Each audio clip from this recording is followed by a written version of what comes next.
Hi there, and welcome to sunny Norfolk. My name is Martha, and I co-own a property development company with my husband.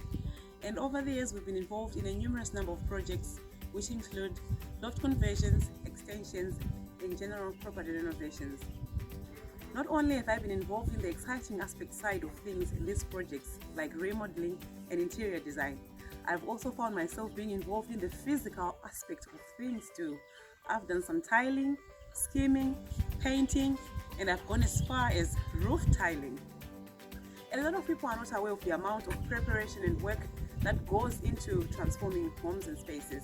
So I've decided to create this platform where I'm hoping to focus on sharing ideas and tips on how we transform homes and spaces.